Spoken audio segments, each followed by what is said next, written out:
오늘 계시록 13장 할 때인데 한번 보겠습니다. 짐승에 대해서 우리가 이제 볼 겁니다. 예, 짐승. 여러분 짐승 하면 뭐가 떠오르십니까? 미녀와 야수할 때 짐승 떠오르나요? 예, 짐승을 좋은 이미지로 이렇게 세상은 미디어가 나서서 홍보하는 거예요.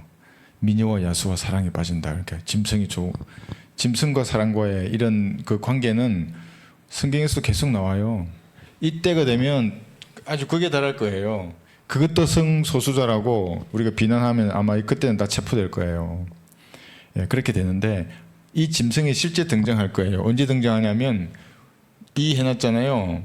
첫 번째 첫 열매들 올라갔죠. 그러니까 첫 열매들의 세 가지 추수의 단계예요. 그죠? 서열대로 되는 거죠. 구약 성도들은 올라갔어요. 이미 혼으로 대부분 올라가고 어떤 사람들은 몸을 입고 부활해서 올라갔어요. 예수님 올라가실 때 교회가 휴고될 거예요. 씨라고 했잖아요. 가까이 오는 징후를 우리가 휴고되는 거예요. 그럼 이 땅에 7년 동안의 대환란이 있을 텐데 이때 한 사람이 등장해요. 이게 즉 그리스도이고 짐승이라고 해요. 그런데 이 사람은 열 왕을 통해서 7년 동안 통치할 거예요. 열 왕, 열 뿔이라고도 해요. 근데 이 열 왕은 초자연적인 존재일 가능성이 많아요. 보통 사람이 아니라. 왜냐하면 여러분 아시다시피 대환란이 되면 천사들이 땅에 내려와요. 인간의 DNA와 또 다른 DNA가 섞여요. 이렇게. 그걸 다니엘서에서는 철과 진흙의 결합이라고 그래요. 아담을 진흙에서 만들었잖아요. 그죠? 진흙에서 아담을 만들었죠. 철과 진흙이 결합하는 것을 다니엘서에서 얘기해요. 그러니까 이 열왕은 어떤 교상한 종족일 거예요. 그런데 인간보다는 훨씬 뛰어나요. 지능이 뛰어나고 지혜롭고 힘이 셀 수도 있어요. 그래서 과거에 천사들이 이 땅에 내려와서 사람의 여자들하고 관계를 가지고 거인족이 됐잖아요. 용사들이 많아요. 왕들이 많고. 그래서 바산 왕 옥 그러잖아요. 예. 골리앗도 전사였잖아요. 그 유명한 사람들이 많아요. 그러니까 그들 중에 어떤 부류의 사람들이 열왕, 왕은 아니지만 왕의 권력을 가진 수상일 수도 있고 뭐 지사일 수도 있고 하여튼 그러한 영향력을 가진 어떤 연합된 어떤 왕국일 수도 있어요. 즉 그리스도가 이제 같이 이렇게 통치할 거예요. 오늘 그것에 대해서 좀 살펴볼 겁니다. 그런데 이것의 시초가 어디냐 하면 계시록이 아니에요. 이 시초가. 그래서 제가 계시록이 구약을 여는 열쇠라 그랬잖아요. 이 계시록을 제대로 알면 다니엘서가 열리는 거예요. 그러니까 한국의 수많은 교회는 계시록을 모르기 때문에 다니엘서가 안 열려요. 그래서 칼빈은 다른 주석은 썼는데 계시록 주석을 못 썼잖아요. 그러니까 걔는 후천년주의라고 생각해서 지금 이 땅이 이 왕국이라는 거예요. 이 땅이 교회 시대가. 계시록은 모르니까 영적으로 이 왕국이 영적으로 지금 여기에 임해 있다. 제가 그려놨죠. 여기 점선으로 왕 보좌를. 여기 교황 신부 목사들 해놨잖아요. 사실은 실제적인 보좌가 여기에 설 거예요. 다윗의 보좌가 이 땅 위에 서고 예수님이 거기 앉으실 거예요. 근데 흉내 내는 거예요. 지금 교회 시대에. 이 흉내라고 해놨죠. 몰라요. 계시록을 모르니까. 두 번째 흉내는 이해드려요. 이거 사탄이 이제 흉내 낼 거예요. 뭘 흉내 내는가? 예수님이 보좌에 앉아서 이 지구를 통치할 텐데 자기가 여기 앉아서 통치하는 거예요. 열왕을 가지고. 예수님은 12사도를 가지고 하잖아요. 통치를. 그러니까 그대로 흉내 낼 거예요. 나중에. 그래서 이것에 우리가 이제 오늘 13장 공부할 텐데 시작이 BC 600년경에 다니엘 2장을 보면 바빌론의 느부갓네살 왕이 꿈을 꿔요. 한번 볼까요? 그 꿈에서 시작이 돼요.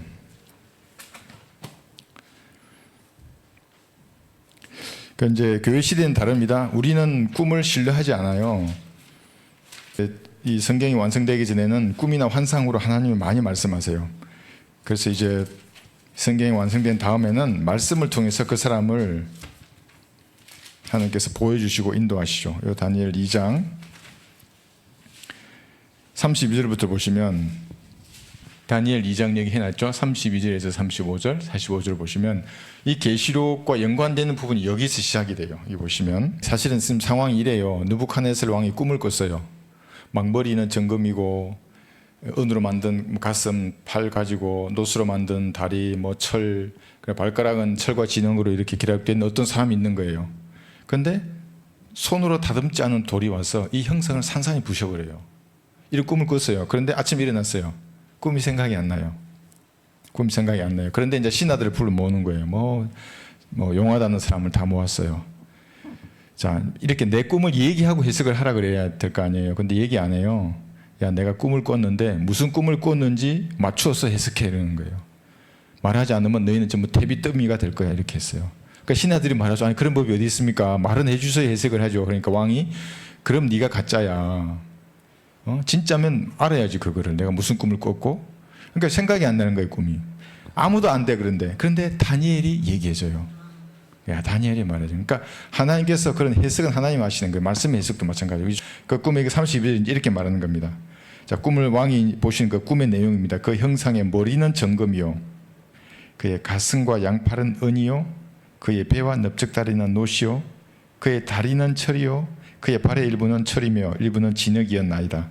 왕께서 보셨는데 손으로 다듬지 아니한 돌이 철과 진흙으로 된 그 형상에 발을 쳐서 산산이 부수니 그 철과 진흙과 녹과 은과 금이 함께 산산이 부서져서 여름 타작마당에 쭉쭉이 같이 되어 바람에 날려 사라져 간 곳이 없었으며 그 형상을 친 돌은 태산을 이루어 온 세상을 가득 채웠나이다. 이 돌이 예수님이에요. 재림하신 예수님이에요. 이때 예수님 재림하시면 금으로 예표되는 이제 좀 이따 볼 겁니다. 바빌론 왕국으로부터 세상의 모든 나라들이 산산이 쪼개지고 다 날라져 갈 거예요. 손으로 다듬지 아니한 산돌이에요. 예수님이 오셔서 세상의 모든 왕국을 쳐부실 거예요. 이것이 이 45절에도 나와 있어요. 왕께서 사람의 손을 대지 않고 산에서 떨어져 나간 돌, 이건 초림을 얘기해요. 떨어져 나간 돌과 그 돌이 철과 녹과 진흙과 은과 금을 산산조각 내는 것을 보신 것은 하나님께서 이후에 있을 일을 왕께 알게 하신 것이니 그 꿈은 분명하고 그 해석은 확실하나이다 하였나이다. 자, 이러니까 느부갓네살 왕이 다니엘을 신뢰하지 아니할 수가 없는 거예요.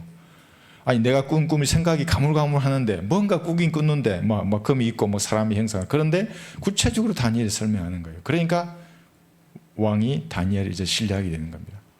그래서 이제 여기서 다니엘 지금 우리가 2장을 읽는데 이제 7장도 또 볼 거예요. 그래서 여기 꿈이 나온 겁니다. 꿈에 이제 이게 시작입니다. 앞으로 역사가 어떻게 될 것인지, 인류의 역사를. 단지 지금 BC 600년경에 이때로부터 초림 때까지뿐만 아니라 그 이후의 세계도 다 볼 겁니다. 여기 미국까지 되어 있는 이때까지, 여기까지를 다 볼 거예요 오늘. 예. 그런 꿈을 이제 꾼 거예요. 그런데 꿈에 대해서 이제 여기서 지나가면 또 꿈을 꾸려고 하시는 분이 있을 수 있어요. 우리 교회가 처음 시작할 때도 꿈꾸는 있었잖아요. 그러니까 번뇌가 많으면 꿈을 꿔요. 예수님의 보혈을 씻게 할 부분들이 있을 거예요. 씻기지 않잖아요. 하나님과 다른 속성을 마음에 품고 잠을 주무시면 꿈을 꿀 수 있어요. 그 번뇌나 생각이 있으면 맡기라 그러잖아요. 아래고 예수님의 보혈로 씻고 그렇게 주무시면 꿈이 없어요 거의. 근데 그러지 않으면 꿈이 나타날 수 있는데, 그리스도인들은 어떻게 꿈에 대해서 생각을 해야 하냐면 베드로 후서 여기 1장에 여기 보시면 19절에서 우리가 이것만 기억하면 돼요. 구약에는 많이 나와요 꿈꾸는 자가. 그리고 신약에서도 구원받기 전이나 구원받아도 전혀 말씀을 보지 않고 세상 사람들처럼 술 마시고 방탕하게 산다, 그러면 다양한 방법으로 하나님 역사할 수 있어요. 그런데 구원받은 그리스도인 영적으로 성장할 때는 반드시 말씀이 있어야 돼요. 그런데 이제 말씀을 실행하고 배척하면서 자꾸 꿈을 꾸려고 그러잖아요. 영적으로 악의가 돼요. 예, 악이 되는 거예요. 악이면 구령할 수 없어요. 그냥 하나님을 뭐 이렇게 자기 나름대로 섬기다 가는 거예요. 여기 19절에 보시면 우리에게 더 확실한 예언의 말씀이 있으니 그랬거든요. 더 확실하다는 게 뭐냐면 앞 구절에 다 나와요. 음성, 그다음에 눈으로 본 목격한 거. 예수님의 변화되셨어요. 어떤 모습이냐면 이때에 재림하시는 예수님의 모습을 미리 본 거예요. 엘리야와 모세도 같이 변형산에 있었던 거예요.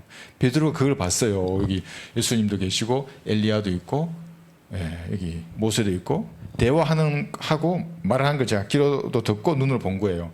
그거보다 더 확실한 것이 기록된 말씀이에요. 그러니까 우리는 더 확실한 예언의 말씀으로 사물을 분별하는 거예요. 꿈꾸려고 하면 안 돼요. 그리스도인들은 말씀으로 제게 조명해 주십시오.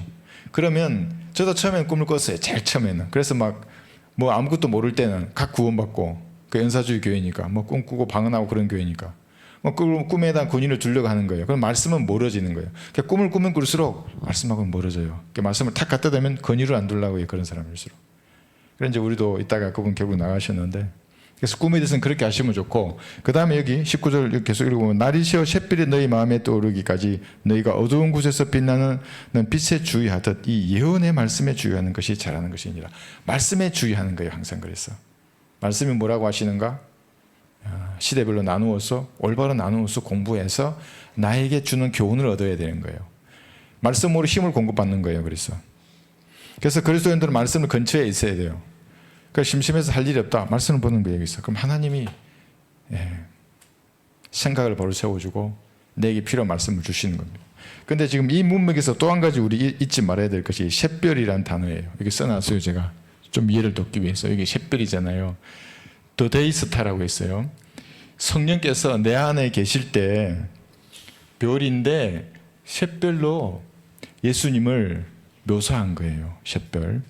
그런데 똑같은 별이 있어요. 여기도 스타죠. 모닝스타라는 단어도 있어요. 이거는 계명성으로 번역을 했어요. 개역성경은.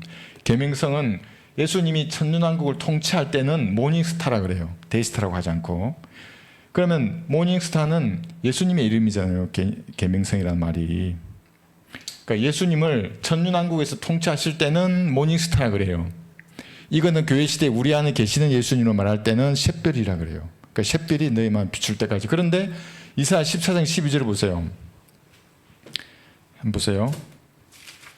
그러니까 베드로후서 1장 9절을 가면서 이 구절을 지나치면은 좀 섭섭해요. 그래서 여러분 이건 확실히 알고 있어야 됩니다. 14장 12절에 보시면 왜 우리가 성경을 분별하라고 하는가 하면 사람들에게 사탄의 이름이 들어간 자리에 예수님의 이름을 넣는 성경이 있어요.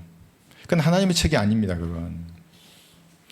그래서 이사야 14장 12절에 보시면 자, 오 아침의 아들 루시퍼야. 루시퍼가 마귀의 이름이에요. 라틴어로. 히브리 헬레를 라틴어로 번역했어요. 루시퍼로. 그러니까 김연성의 번역자들 그대로 뒀어요. 이거는. 이 라틴어는. 왜냐하면 사탄의 이름이기 때문에. 그런데 이 루시퍼의 자리에 개역성경은 계명성이요 이렇게 했어요. 계명성이요. 루시퍼라고 들어가야 되는데 계명성이라고 했어요. 계명성은 누구라고요? 예수님이에요. 그러니까 사탄의 자리에 예수님의 이름을 넣어놓은 거예요. 그 성경에는. 개역성경에는. 개역개성도 마찬가지고 NIV, RSV 마찬가지고. 다른 그래서 변기된 성경이라고 하고 우리가 그 성경을 쓰지 않는 거예요. 아니 왜 사탄이 들어갈 자리에 루시퍼를 지워버리고 이 자리에 어떻게 계명성이라고 예수님 이름을 넣을 수 있어요?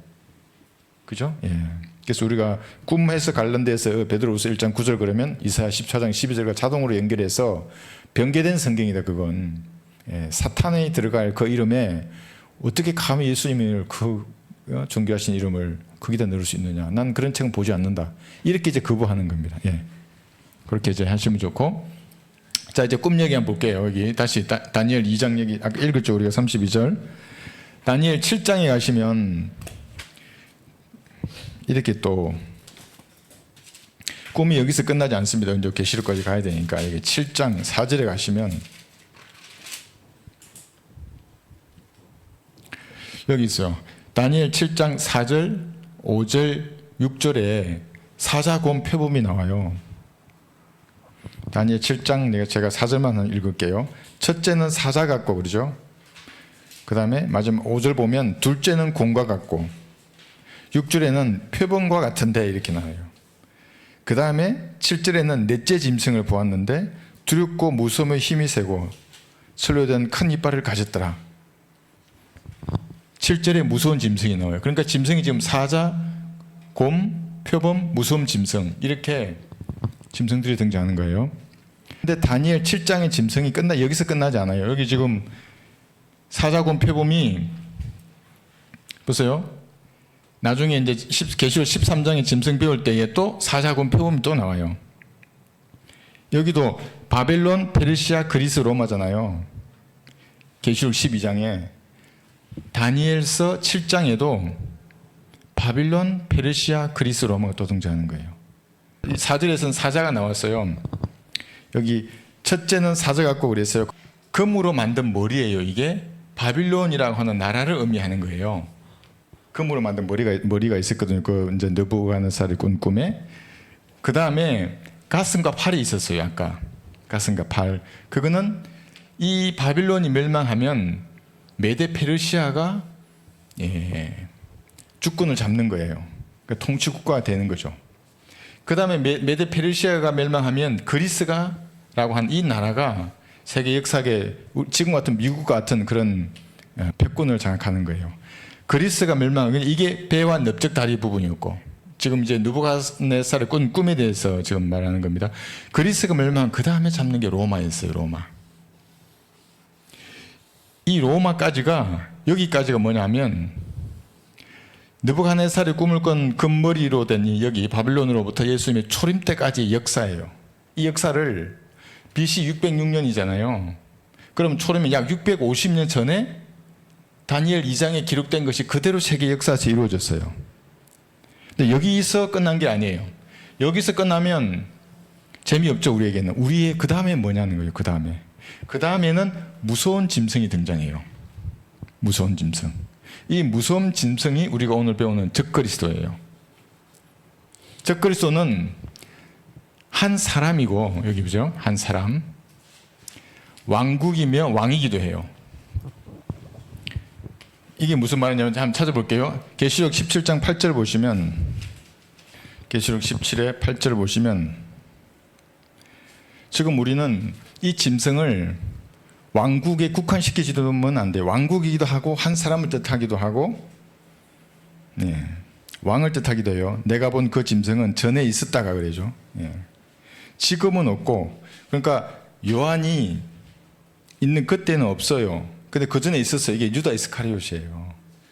유다 이스카리옷인데 앞으로 끝없이 깊은 구름으로부터 나와서 멸망으로 들어갈 자라. 또 땅 위에 사는 자들은 세상의 기초가 놓인 이래로 생명의 책에 그 이름이 기록되지 않는 자들이 전에 있었다가 지금은 없고, 유다 이스카리옷이 죽었잖아요. 그러나 있는 그 짐승을 보고 놀랄 것이라. 땅 속에 구름에 있다가 우리 계시록 지난 시간에 배웠죠? 걔가 나와요. 이렇게 다시 이렇게 한 사람으로. 그래서 한 사람이에요, 짐승은. 그런데 다니엘 7장 여기 17절에 다시 보시면 이 커다란 내 짐승은 땅에서 일어날 내 왕이라 그래요. 여기죠, 왕. 왕이죠, 그죠? 짐승은 왕이기도 하고 사람이기도 해요. 내 왕이라 그랬죠. 23절에 보시면 그러므로 그분께서 말씀하시기를 넷째 짐승은 땅 위에 넷째 왕국이 되리니 그래요. 왕국이기도 해요. 그러니까 이제 이걸 어렵게 생각하지 마시고 7년 대환란 동안 어떤 왕국이 들어서는 거예요. 그 왕국은 적그리스도의 왕국인데 짐승인 한 사람이 통치하는 거예요. 왕이 되어서. 이렇게 생각하면 쉽죠? 예. 그래서 다니엘 7장에 나와 있는 이 짐승들은, 사자는 메데 페르시아가 역사적으로는 메데 페르시아인데 그 동상의 가슴과 팔을 이루고 있던 거예요. 교회 시대에는 영국으로 등장하는 거예요. 영국. 사자. 그러니까 영국의 문화가 보통 사자를 많이 쓰잖아요. 그리고 이것도 신기한 게 페르시아의 칙령에 의해서 팔레스타인으로 유대인들이 다시 재집결을 하거든요. 그런데 나중에 벨푸어 선언을 해요. 유대인들이 지금의 이스라엘 땅에 모일 때도 영국이 벨푸어 선언을 하는 거예요. 그래서 사자는 영국으로 하고 이렇게 보고, 교회 시대에 그리스는 러시아로 봐요. 곰. 그 곰을 러시아를 불공국이라 그러잖아요. 세상 사람들도 어떻게 성경을 알았는지. 곰은 러시아를 말하는 거예요. 그리고 그리스 정교회 그러잖아요. 러시아도 1918년도까지 혁명 전까지는 그리스 정교회였어요. 혁명 이후에 바뀐 거예요. 그 러시아의 그 언어 있잖아요. 철자는 그리스에서 온 거예요. 그러니까 당연히 그리스를 러시아를 말하고 곰이라고 그래요. 배와 넓적다리를 그리는 거예요. 지금 하나의 큰 동상을 말하는 거예요. 그래서 어떤 목사들 보면 이거 할 때는 동상을 아주 예쁘게 뭐 금으로 된 어떤 사람의 동상, 그 다음 이래가지고 이렇게 다 그려놓고 다 설명을 해요. 그 다음에 다리를 이루는 것이 표범을 상징하는 로마였어요. 로마. 이것은 미국을 상징해요. 미국은 표범을 또 상징해요. 왜 그러냐면 미국이 인종이 섞여 있고 문화가 섞여 있어요. 언어가 섞여 있고 혼합된 민족이 미국이. 그래서 표범은 미국을 상징한다고 통칭하니. 그래서 뭐냐면 표범 보면 표범배가 흰색이잖아요. 백인을 상징하고 그다음에 황색도 있어요. 보면 그죠? 황색은 황인종, 검정은 이제 흑인을 상징해요. 그래서 모든 것을 통합하는 국가는 누가 그래도 표범 미국이에요. 근데 러시아는 안 그래요. 러시아는 아주 차별이 심해요. 자기 그 슬라브 민족에 대한 아주 강한 그 자부심이 있어요. 거기는. 그래서 인종에 대한 이런 것들이 조금 심해요. 러시아 같은 경우에는. 근데 미국은 다 수용하잖아요. 지금 좀 다르죠? 특징이 다 다르잖아요. 사자 그죠? 예. 태양이 지지 않는 나라 영국 사자 문장 얼마나 많이 찍었어요. 이제 이러한 짐승들을 과거에 이렇게 초림 때 나타났었고 교회 시대에 지금 영국과 러시아 고문으로 비유해서 나타나는데 그럼 이때는 어떤 짐승인가? 그것이 여기 다니엘 7장 7절에 나와 있는 무서운 짐승이라고 해요. 다니엘 7장 7절을 볼까요? 여기 보시면 무서운 짐승이 이게 이제 우리가 올라가면 등장하는 겁니다. 지금 등장하는 게 아니고 우리가 다 휴거되고 나면 이 땅에 등장해요. 7장 7절. 7절 보시면 이 일 후에 내가 밤에 환상들을 보았고 넷째 짐승을 보았는데 두렵고 무서우며 힘이 매우 세고 또 철로된 큰 이빨을 가졌더라. 그 짐승이 먹고 산산이 부시며 그 나머지는 발로 밟더라. 그 짐승은 먼저 있었던 모든 짐승들과 다르며 또 그 짐승은 10뿔을 가졌더라. 이 뿔이 10왕이라 그랬죠. 그러니까 적그리스도가 10왕, 10개의 연합된 국가를 통해서 이 지구를 통치할 거예요. 이때. 우리는 없습니다. 우리는 어디 가 있습니까? 우리는 지금 셋째 하늘에 가 있어요. 어린 양의 혼인식을 하고 있을 거예요. 끝나면 어린 양의 혼인식, 그리스도의 심판석하고 이 땅에서 이루어질 일을 지금 보고 있는 겁니다. 특히 여기서 우리가 봐야 될 게 뭐냐면 여기 철과 진흙으로 된 발가락이에요. 10개의 발가락이거든요. 10왕이라고 해요. 이게 다니엘 2장 43절에 보시면 여기 한번 보십시오. 다니엘 2장 43절. 자, 왕께서 철과 차진 진흙이 섞인 것을 보셨으니 이걸 한번 잘 보십시오. 그들은 그래요. 그러니까 이 그들은 사람이 아니에요. 왜냐하면 그들은 사람들의 씨와 섞일 것이나 그들이 서로 합하지 못하는 것이 철이 진흙과 섞이지 못한 것 같으니라. 사람의 씨와 섞이는 어떤 새로운 종족이 탄생해요. 이 대환란 때는 제가 그랬죠. 뭐 UFO라든지 뭐 이제 미국 그 의원 하원인가 여기서도 회의를 통해서 답변하지 못하는 그런 영상들 이번에 다 공개되고 했잖아요. 뭐 과거에 다 이렇게 나왔지만 새로운 종족이 출현해요. 여기는 하늘의 별들이 천사들이 이 땅에 떨어져서뿐만 아니라 기존에 있던 그 UFO의 종족들뿐만 아니라 철과 진흙 로보캅이 있다는 거예요. 그죠? 철인데 인간의 DNA와 어떤 형태로는 연결이 되고 또 인간의 DNA와 동물이라든지 천사라든지 각종 이러한 DNA와 연결된 새로운 종족이 출현해요. 그러니까 종이 바뀌는 거죠. 이러면 멸망의 징조예요. 이것이. 이거 어디서 나타났습니까? 창세기 6장에서 나타나는 거예요. 6장에서도 하나님이 창조하지 않은 종이 등장했잖아요. 막 천사하고 사람하고 해서 건이 나오고 천사하고 짐승들하고 뭐 스핑크스, 인어공주, 뭐 혜태, 뭐 다양한 반인 반마들, 겐타우로스.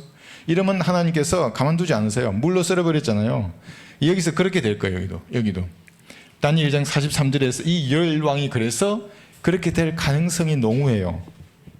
왜냐하면 셋째 하늘의 지혜를 가진 천사가 땅에 내려와 봐요.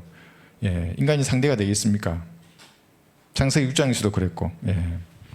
자, 이것이 사사건 표범이잖아요. 교회 시대에 등장한 거예요. 자, 그러면 이제 여기서 다시 한번 보세요. 이제 오늘 계시록 12장하고 13장 이것만 비교 잘해도 공부 잘한 겁니다. 자, 우리가 12장을 배웠잖아요. 그죠? 그때는 용, 사탄이에요. 또죠. 오늘 우리가 13장에서 배우는 것은 짐승이고 적그리스도잖아요. 사탄은 그래서 아버지가 있고 아들이 있는 거예요. 하나님도 아버지 하나님, 성부 하나님 계시고 아들 하나님 예수님 계시잖아요. 성령 하나님도 계세요. 그럼 사탄의 성령과 비교되는 것은 뭔가? 그것은 거짓 선지자예요. 거짓 선지자. 그러면 계시록 16장 13절에 보시면 우리가 마귀를 이기지 못하는 게 너무나 잘 흉내를 내요. 빛의 천사가 그에게 딱 나타나면 다 속아버려요. 말씀을 공부하지 않은 사람. 막 감정을 띄워주면 그대로 다 속아요. 그러니까 사람이 이성적으로 내 말씀을 가지고 판단해야 되는데 감정이 좋고 나쁨에 따라서 이 옳고 그름을 봐버리는 거예요. 그럼 다 속아버려요. 이게 16장 13절에 보시면 또 내가 보니 계시록 16장 13절입니다. 개구리 같은 더러운 새 영이 용의 입과 짐승의 입과 거짓 선지자의 입에서 나오는데 그들은 기적들을 행하는 마귀들의 영들이라. 이 영들은 이 땅과 온 세상의 왕들에게로 가서 전능하신 하나님의 유대한 날의 전쟁을 위하여 그 왕들을 모으더라. 그 전쟁이 언제입니까? 워포예요. 네 번째 4차 세계대전. 다 모을 거예요. 그런데 우리 여기서 주목해야 될 것이 용, 짐승, 거짓 선지자로 기록되어 있는 사탄의 삼위일체예요. 그죠? 예, 그렇게 되어 있잖아요. 개구리 같은 더러운 새 영이 용의 입과 짐승의 입과 거짓 선지자의 입, 그대로 얘들도 하는 겁니다. 자, 그래서 이것이 근데 좀 더 보면 이 짐승이 육화되어서 이 땅에 등장하는 거예요. 예수님이 이때 다윗의 보좌에 앉아서 이 지구를 통치하시듯이 마귀는 이것을 흉내내서 대환란 때 자기 사탄의 자리에 앉을 거예요. 사탄의 자리. 어디죠? 여기 한번 볼까요? 계시록 2장 13절. 네, 2장 13절을 보시면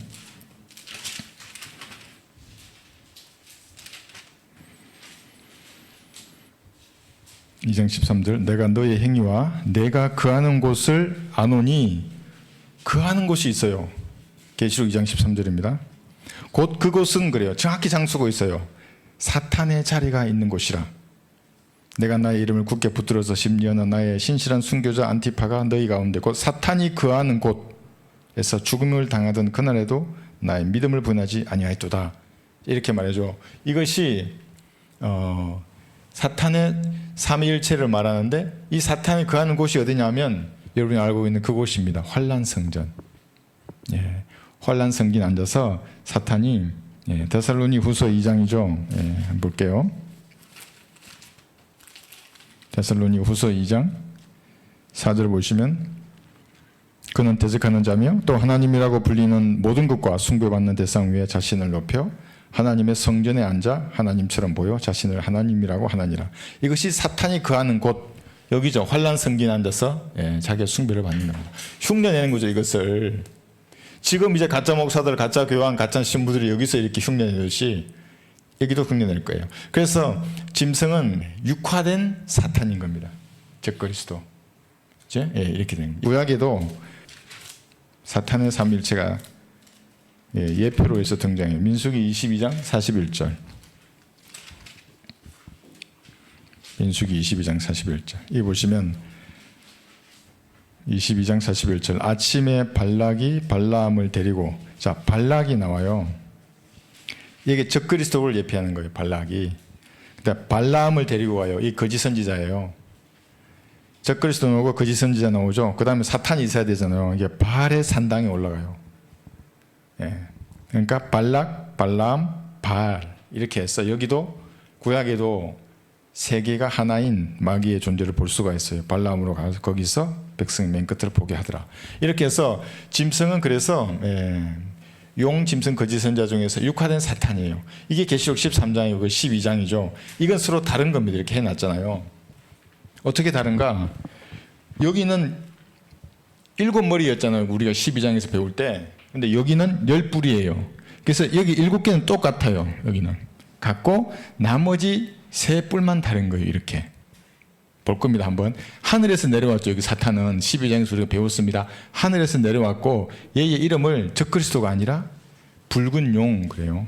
마귀라고도 하고 사탄이라고도 하는 용, 옛 뱀이라 그래요. 그죠? 예. 사탄이에요. 그런데 우리가 오늘 배우는 것은 고음, 사자, 표범이 합체된, 연합된 짐승이에요. 무서운 짐승이라 그랬잖아요. 무서운 짐승. 세 개의 짐승이 합체된 무서운 짐승이에요. 그래서 이걸 비히못이라고도 해요. 비히못. 이제 우리 요게 보면 나오는데 짐승들이 합해져 있어요.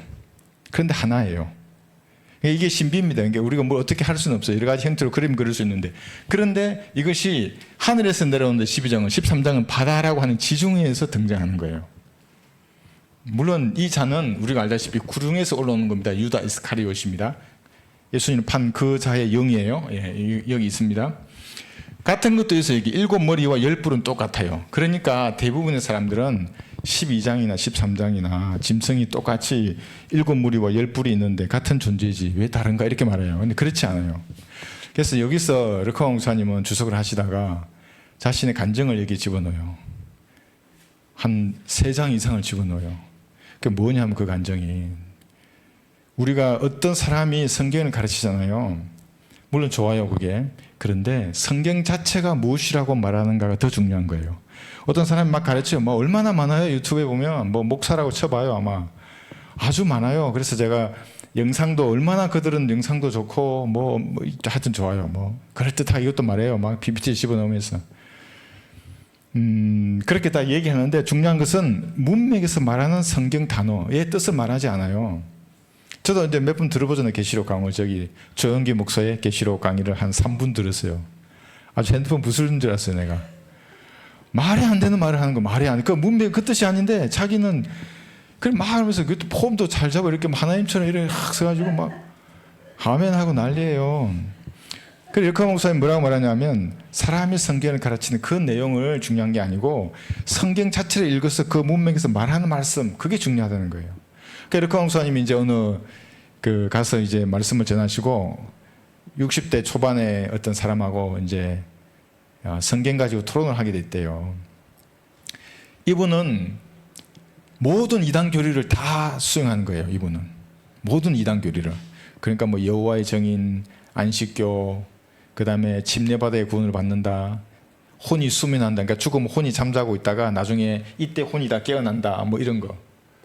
뭐 5만 가지. 그 다음에 침례받아야 된다. 사도행전 2장 그러죠. 그 다음에 여기 회개하라 천국에 가고 십자가 이전에 마태복음 3장 5장 이런 거 다 성경을 들이대는 거예요. 이렇게. 르커 목사님 그거 아닙니다 하고 또 르커 목사님 또 이렇게 성경을 대죠. 밤새 그렇게 논쟁을 했어요. 결론이 안 나는 거예요. 근데 한 가지에서 딱 걸렸어요. 그게 뭐냐면 아브라함이 나기 전부터 나는 있느니라. 이게 우리 한글 김yen 성경이에요. 예수님께서 말씀하시길 아브라함이 나기 전부터 나는 있느니라. I am이에요. 예수님은. 그러니까 과거도 I am이에요. 현재예요. 예수님은. 현재도 현재고 미래도 현재예요. 예수님은. 하나님이니까. 그런데 그 사람이 쓴 RSV에는 아브라함이 나기 전부터 나는 있었느니라. 있었느니라 돼 있어요. 그러니까 그때 아셨다 그래요. 앞으로 자기는 그래서 성경을 단어 하나라도 변개시키는 사람하고 논쟁을 안 한다 그래요. 그게. 그래서 이게 중요해요. 이 단어 안에. 이 사람이 꼬이고 꼬인 거예요. 그 모든 그러니까 별거 아닌 것 같은데 침례에 의한 중생, 사도행전 2장으로부터 마태복음 3장 5장 행위고 이게 이단이잖아요. 구원받지 않은 사람들이에요. 근데 그런 것을 가만히 그 책들은 가만히 보면 이단 교리를 뒷받침해줘요. 그 성경이. 그걸 그때 목사님이 깨달았다 그래요. 그래서 우리가 여기서 볼 때 7무리와 10뿔을 가졌다 그래서 두 개 같은 건 아니다. 완전히 다른 존재다 여기를. 이것을 우리가 배울 수 있는 겁니다. 자, 그런데 여기는 똑같아요. 우리가 지난 시간에 배웠어요. 바빌론으로부터 뭐 이집트, 아스리아, 느부갓네살, 그다음에 페르시아, 그리스, 로마. 그러니까 7 사람들이 이 존재들이 지구를 통치했었어요. 특히 이 로마는 재림 때에도 로마가 있을 것이다 하면서 이렇게 했는데 10뿔은 이 7가지는 똑같고 나머지가 8, 9, 10이 있잖아요. 이게 우리 했어요. 이제 영국, 러시아, 미국이잖아요. 사자곰 표범 여기 있죠. 여기 똑같아요. 사자곰 표범. 교회 시대에 등장한 이 세 존재가 여기 7에다가 셋을 더해서 10뿔로 이제 이렇게 묘사를 해요. 근데 여기서 우리가 이제 알아야 될 것이 뭐냐면 사자곰 표범은 특징이 있어요. 동물의 왕국 좋아하시는 분 다 알아요. 나무를 끌고요. 영역을 표시를 하는 거예요. 표시를. 나무에 그러니까 표시를 해요. 그런데 여기 찾아볼까요? 마가복음 8장 23, 24절에 보면 그러니까 신천지도 틀린 건 아니에요. 신천지 그 이단들도 저한테 이거 보여줘요. 사람이 나무라면서. 물론 나무이기도 하지. 나무에 비유를 한 거지 나무하고 꼭 나무란 말은 아니야. 네, 그런데 여기 마가복음 8장 23절 보면 마가복음 8장 23절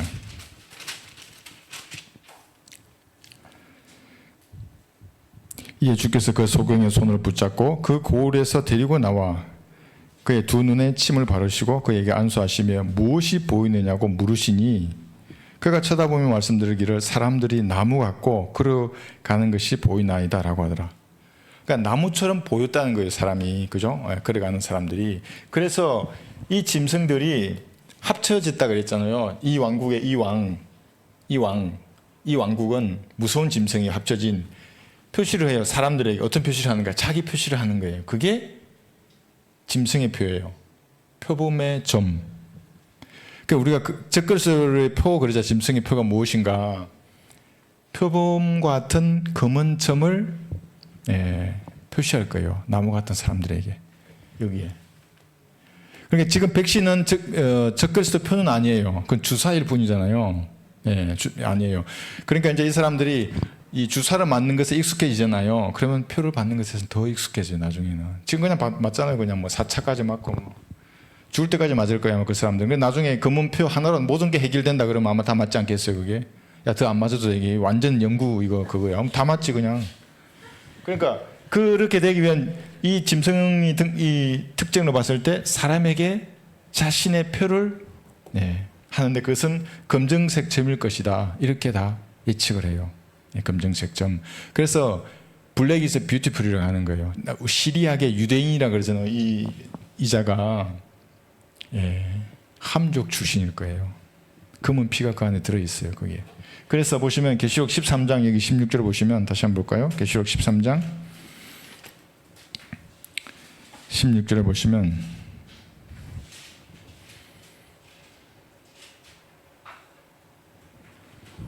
(13장) 16절 그가 모든 자 즉 작은 자나 큰 자나 부자나 가난한 자 자유자나 종이나 그들의 오른손이나 이마에 표를 받게 하고 그 표나 그 짐승의 이름이나 그의 이름의 숫자를 지닌 사람을 제외하고는 아무도 사거나 팔 수 없게 하더라.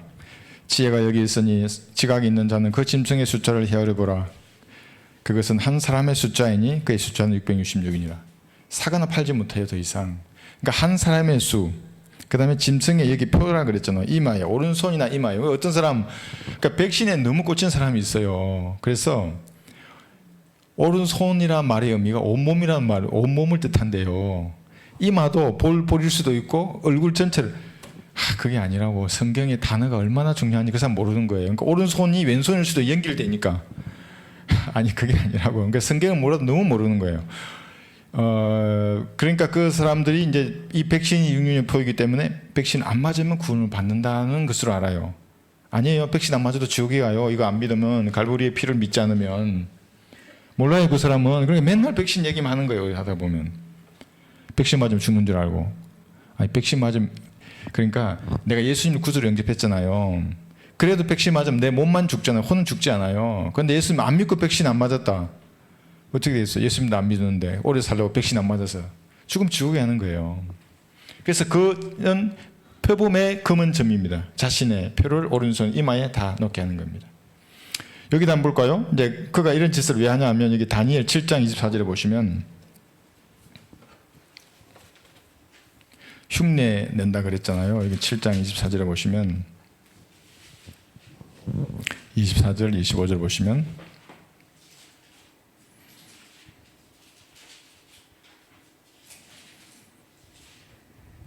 다음 다니엘서 강의할 때 자세히 제가 살펴보고 오늘은 한번 읽어보고 지나가겠습니다. 다니엘 7장 24절을 보시면 이 왕국에서 나온 10뿔은 장차 일어날 10왕이며 또 하나가 그들 뒤에 일어나리라. 그는 먼저 있던 자들과는 다르며 그가 새 왕들을 복종시킬 것이라. 그가 지극히 높으신 분을 대항하여 큰 말을 하며 또 지극히 높으신 분의 성도들을 지치게 할 것이고 유대인 남은 자들을 말하는 겁니다. 13호 4천 플러스 알파 있어요. 항상 할 것이라. 그들은 그의 손에 주어져서 한 때와 두 때와 반 때를 지내리라. 이게 3년 6개월입니다. 1260일. 이게 너무나 정확하죠. 이 성경이라는 것이 여기에 표를 가지고 이렇게 할 거예요. 10왕이 이렇게 통치할 거예요. 후 3년 만에 완전히 여기 할 것이라고 여기 지금 얘기하고 있죠. 27절도 보시면 그 왕국의 건세와 온 하늘 아래 왕국의 위대함이 지극히 높으신 분의 성도들의 백성에게 주어지리라. 그 왕국은 영원한 왕국이며 모든 근세들이 그분을 섬기고 복종하리라. 이게 언제냐면 재림한 이후에요. 지금 27절은. 그러니까 재림 전에 열왕이 설치는 거예요. 흉내내는 거예요. 천년왕국의 통치를 흉내내다가 예수님 재림하시면 여기 27절에 나와 있는 그대로 그 왕국은 영원한 왕국이며 모든 군세들이 그분을 섬기고 복종하리라. 이렇게 다 되는 겁니다. 여기서 또 한 가지 우리가 좀 보죠. 스가랴 14장 9절을 보시면 마귀가 얼마나 영특하게 이런 것을 흉내내냐 하면 모조품이죠. 그러니까 모든 모방의 기제예요. 마귀는. 그러니까 여러분 한번 생각해 보세요. 그 불교 중들이 새벽 2시 반 뭐 이렇게 일어나서 3시에 목탁 두드리잖아요. 뭔가 있는 거예요. 영적으로. 아무런 위로도 안 되고 힘도 안 나는데 거기서 이거 하고 있겠어요. 그냥 자기도 자기 스스로 속이면서 그러지 않아요. 마귀에게 뭔가 얻는 거예요. 거기도. 수많은 세상의 종교들 있잖아요. 거기 아까 그 조용기부터 해서 뭘 얻는 거예요. 마귀에게. 힘을 주니까 걔가 거기 나와서 뭐 하나님처럼 하는 거예요. 막 이렇게. 여기 보시면 스가랴 14장 9절에서 주께서는 온 땅을 치리할 왕이 되시리니 그날에는 한 분 주께서 계실 것이며 그의 이름 하나만 있으리라. 이게 언제죠? 스가랴 14장 9절을 지금 읽고 있습니다. 이게 천년왕국이죠. 이걸 그대로 계시록에 하는 거예요. 자기가 한 사람 자기만 있는 거예요. 왕. 그래서 어떻게 합니까? 환란 성전에 앉아서 이제 유대인의 목을 베는 거예요. 그리고 몸을 불태우고 그 연기를 흠향해요. 개혁성경 흠향이라 해놨더만 맡아요. 그게 뭐냐면 우리가 그 구약에서 제사 지낼 때에 하나님께서 재물을 맡아서 연기를 맡잖아요. 그것까지도 흉내내요. 마귀는. 그러니까 어떻게 이 교회 시대에 바른 말씀 없고 이렇게 나누어서 공부하지 않았는데 빛대천사인 마귀가 나타나서 감정을 이렇게 긁는데 어떻게 그걸 분별할 수 있겠어요. 그죠? 예. 여기도 또 있어요. 예레미야 3장 17절에 보시면 예레미야 3장 17절 여기 있어요. 그때의 사람들은 예루살렘을 주의 보좌라 부를 것이며 주의 이름으로 모든 민족들이 그곳 예루살렘에 모일 것이며 사람들은 더 이상 그들의 사악한 마음의 상상을 따라 행하지 아니하리라. 네, 행하지 못하죠. 천년왕국 때는 그러다가는 불못에 던져지는데 산채로. 이 구슬을 아니까 마귀는 그대로 대환란 때 예레미야 3장 17절을 흉내내서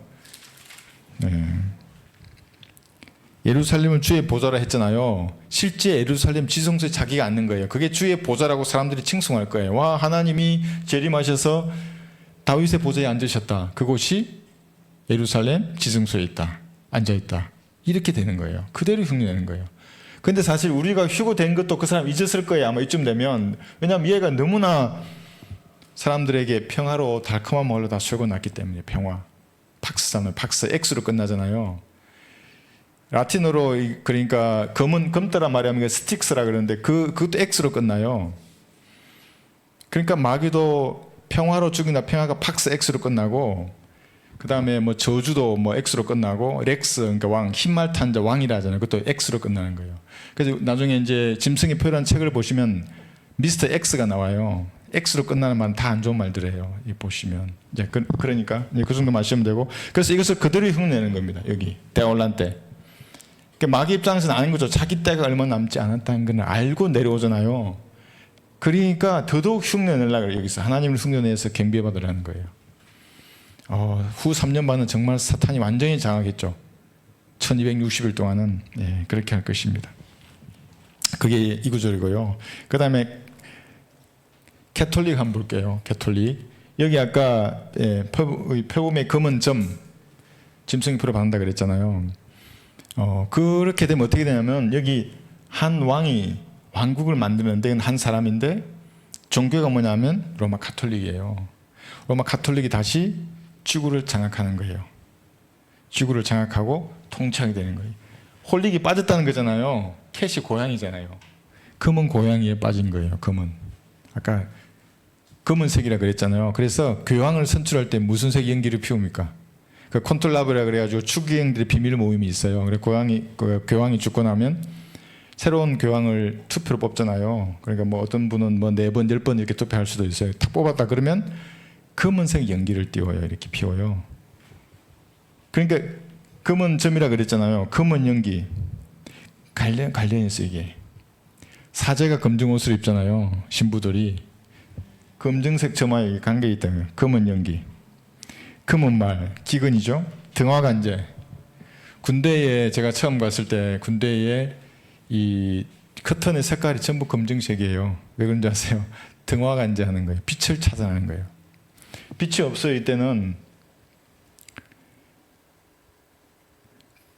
지성소 앉아 있는 사탄이 빛이에요. 빛의 천사가 실제 앉아 있는 거기는 가짜인데 사실은 이게 진짜인데 요즘 진짜 앉으실 텐데 그렇게 되는 거예요. 그러니까 이것이 전부 갈리는 게 함이죠. 함이 새카만이라는 뜻이거든요. 함족이 이집트가 함의 땅인데 모든 성경 변기의 시작이 거기서 된 거예요. 모든 성경 변기.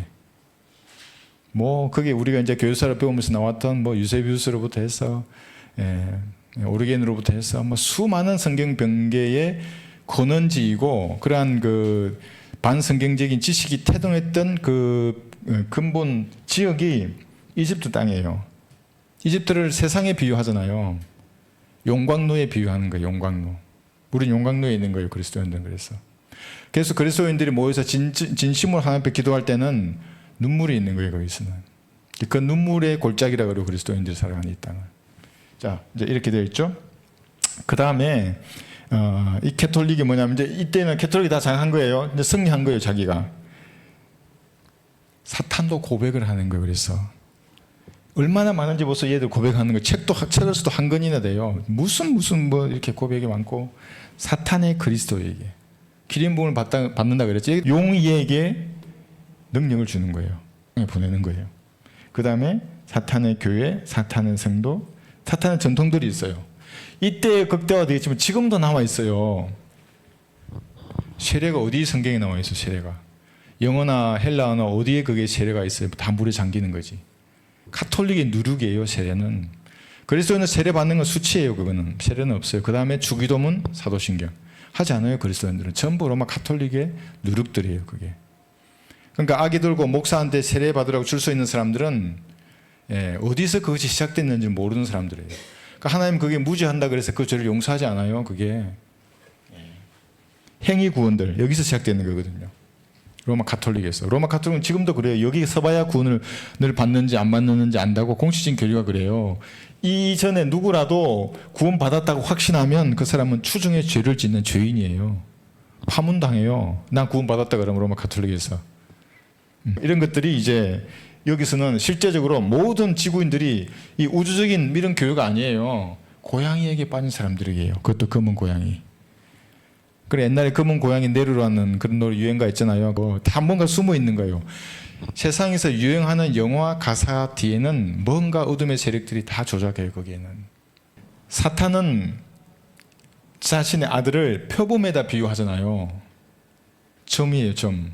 그러니까 점이 좋게 보여지지 않잖아요. 다 점 빼러 가잖아요. 여드름 나도 그거 뽑으려고 그러고. 저는 군대 생활할 때 그런 거 몰랐어요. 맨날 이거 위장 크림을 칠하기 때문에 그래서 얼굴에 관리를 안 했는데 점은 좋지 않은 거예요. 표범이잖아요.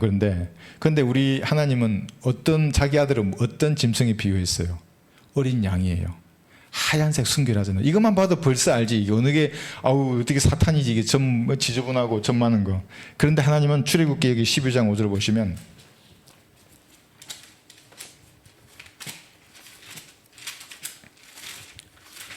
출애굽기 12장 5절.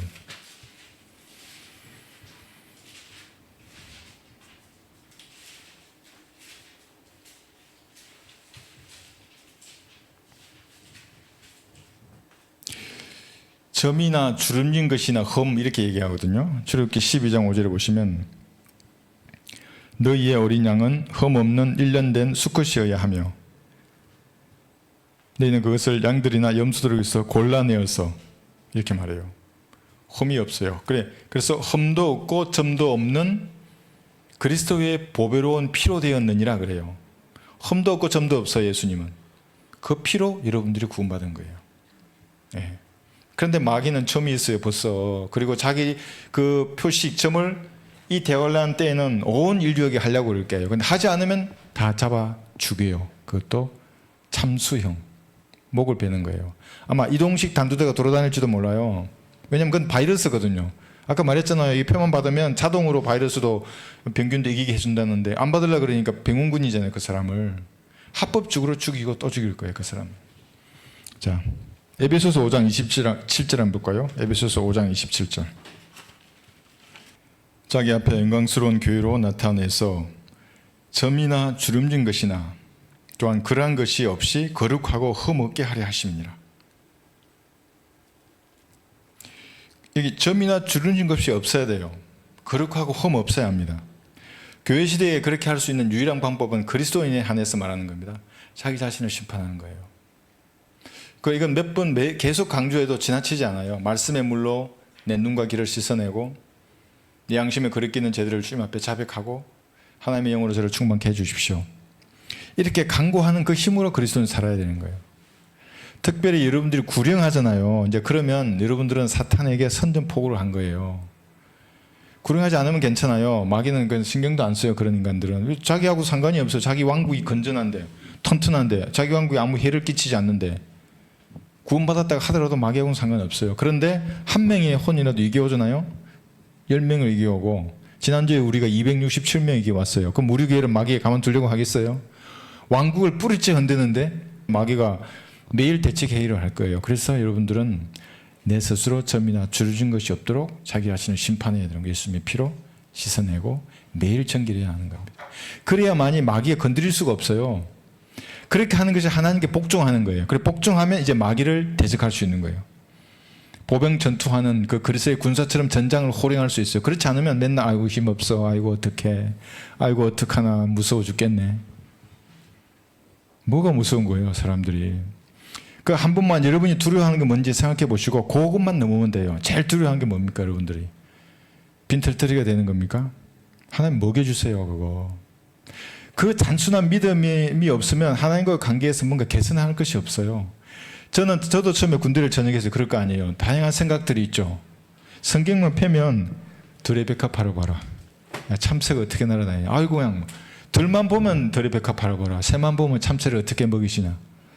길을 걸어가면 야 강야에서 원수들 앞에서 식탁을 차리시다는데 너는 못 차리겠냐?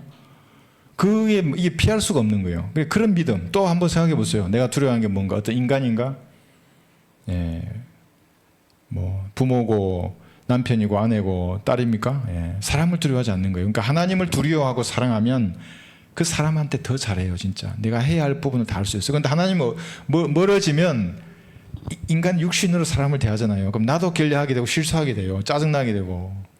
사랑이 말라버리는데 어떻게 사랑할 수 있어요, 남편을? 어떻게 집안 아이들을 사랑하고 내 가정을 사랑할 수 있어요? 그러니까 하나님하고 이것이 최우선이 돼야 하는 겁니다. 점이나 주름진 것이 없어야 됩니다. 그렇게 하려면. 사람이 없을 수가 없잖아요. 점이나 주름진 것이. 그래 있으면 최단 시간 내에 무릎 꿇고 하나님 앞에 아뢰고 말씀에 물로 씻고 다시 일어서는 겁니다. 이걸 할 수 있어야 돼요. 그래서 여러분이 구령 활동이 지속되는 겁니다. 그러지 않으면 표범처럼 돼요. 표범 아닌데 온몸에 점이 있는 거예요. 말씀에 물로 씻어야지 그 점을. 안 그러면 하나님 보시기야 표범의 점을 가지고 왔네. 물론 이것은 나중에 교리적으로는 이겁니다. 짐승이 봅니다.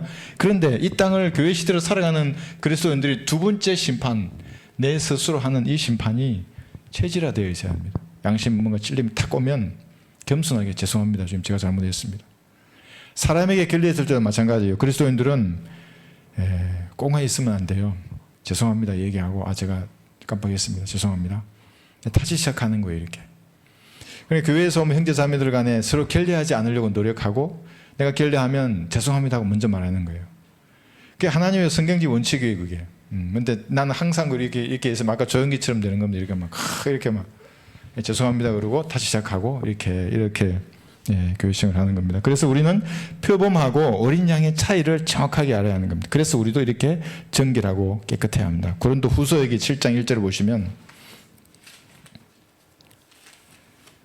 고린도 후서 7장 1절 한번 보십시오.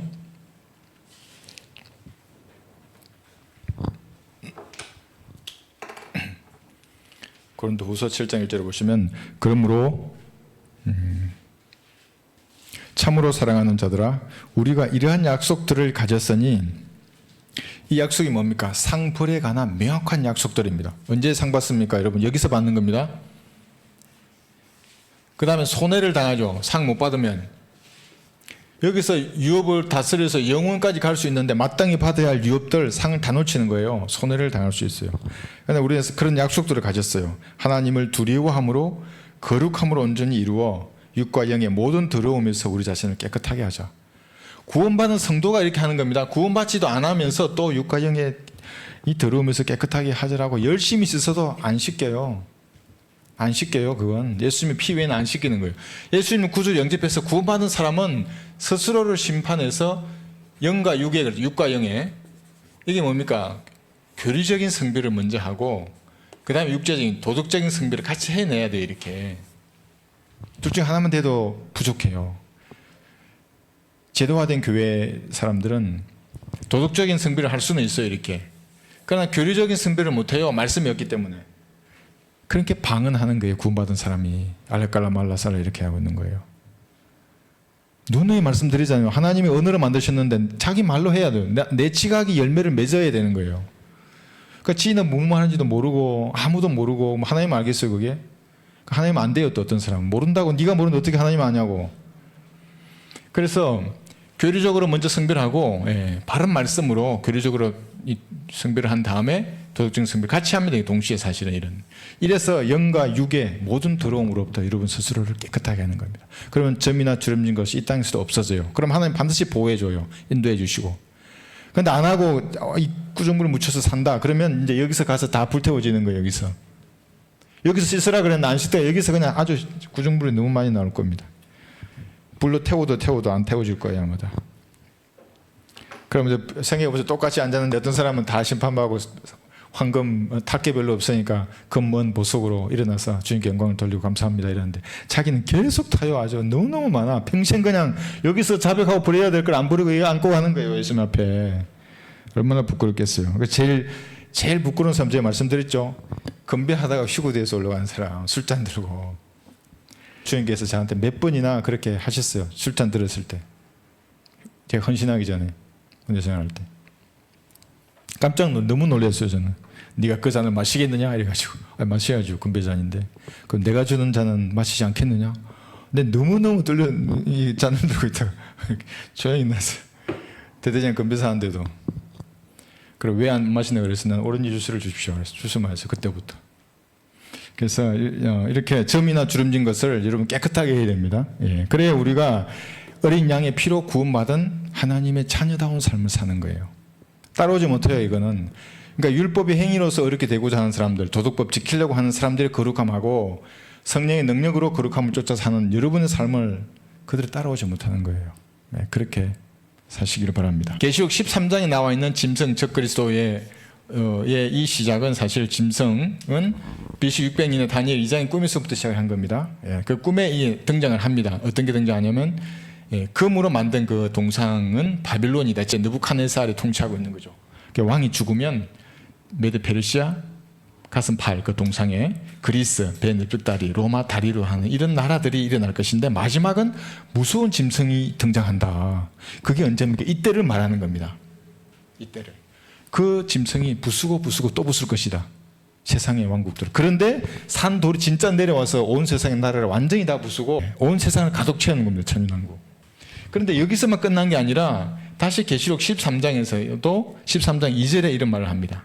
곰, 사자, 표범이 등장하는 겁니다. 그리고 여기서 열 뿔에 대해서 이렇게 쭉 우리가 오늘 배웠던 겁니다. 마지막으로 한번 볼까요? 계시록 13장.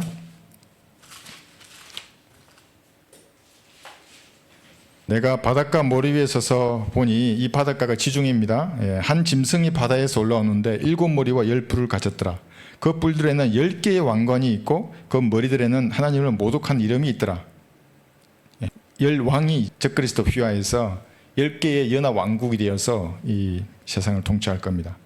아마 그것은 어느 왕국인지는 모르지만 로마가 통치했던 그 정도의 왕국이 아니겠느냐 이렇게 말하는 사람들이 많이 있습니다. 그렇다 그러면 유럽 연합이 될 수도 있습니다. 정확한 건 이건 이제 교리적으로 가르칠 수 없는 겁니다.